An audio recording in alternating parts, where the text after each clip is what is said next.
Bakit sa tingin ninyo ay tinatawag kayong aswang ni na Diwata? Kasi po sabi po niya sa akin, nakikita daw niya po akong nakatubad po. Pag ba nakatuwad, aswang agad? Baka naman may dinampot lang. Pero Ate Angie, sa tingin mo ba si Diwata lang ang nagsasabi nun? Marami po. Bakit sa tingin mo marami? Ano ba ang ginagawa mo? Ano ba ang ginagawa mong trabaho? Nangangalakal po ako. Nangangalakal kayo. Ngayon, pag-uwi ko po, inaano ko po yung sako.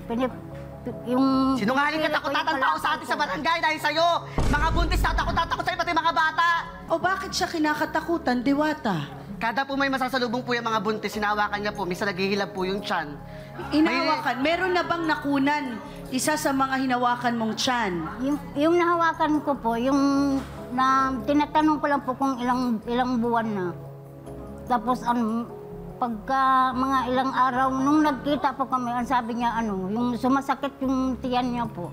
Sino naman to? Bakit may nahawakan? Kakilala mo ba itong mga to? Isang beses ko lang siyang nakita. Okay. Diwata, meron na bang hinawakan ang tiyan tas na kunan? Meron na, wala naman pong nakuhanan, Mami Carla. Pero po nung hinawakan niya po yung tiyan, naghilab po yung tiyan para naging delikado po yung kalagayan ng sanggol. Dinala po naman po sa ospital. Pag uwi naman po, wala naman pong nakitang mali. Ganun din po ginawa, nagpatawas din po yung buntis, pati po sinama. Okay, pero kasi merong tao na manggagamot, likas yun, no? Meron namang nakakausog talaga, likas yun. Pero meron naman tayong mga Pilipino ay marami naman tayong alam na kung paano natin ginagamot yung pag nausog ka, di ba? May mga ganon. Importante kasi na maintindihan natin kung totoo dahil nakakasira ito ng pagkatao. Wala naman pong senaryong gano'n, pero po tuwing madaling araw po, this oras ng gabi, o hindi magandang oras ng dapat hindi po siya lumalabas ng ganong oras. Bilang sumusulpot po siya sa mga eskinita, nag-aalulungan lahat po ng aso. Bakit po? Kasi po nangangalakal po ako paggabi, tapos kailangan po pagkatapos ko mangalakal, lilinisin ko po.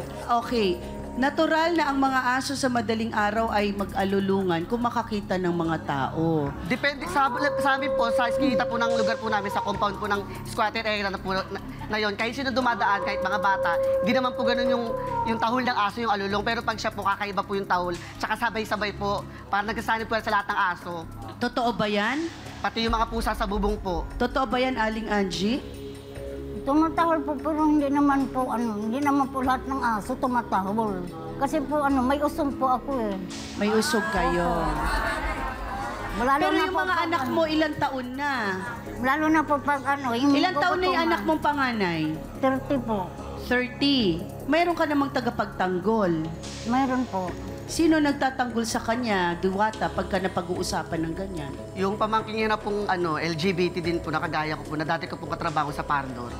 Pinagtatanggol naman siya. O, pinagtatanggol po siya. Pero dahil minsan wala po sa trabaho yun, talagang matatanggap niya yung mga pambubuli sa kanya, tsaka yung paratang sa kanya nasong siya. Dahil madalang po lumalabas ng umaga po yan. Dahil po sa sobrang kahihiyan ng ginagawa niya sa akin, wala naman pong katotohanan. Hiyang-hiya na po ako. Huwag kang magsinungaling dahil hindi pwede nagkataulang yung mga pangyayari. Lahat ng hinahawakan mong bata, mga buntis, kagaya ko, 2 beses mo na akong inano. Dapat makakasama ko nung tumakbo akong kagawad.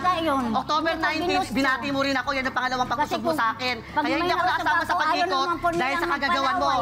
Kakaligo ko lang magbibihis na ako, niyakap mo ko, sabi mo iboboto mo ako dahil iikot na kami, tumatakbo akong barangay kagawad. Dahil sa'yo hindi ako nakasama sa pag-ikot, pati sa caucus, dahil sa kahiyan na ginawa mo sa akin.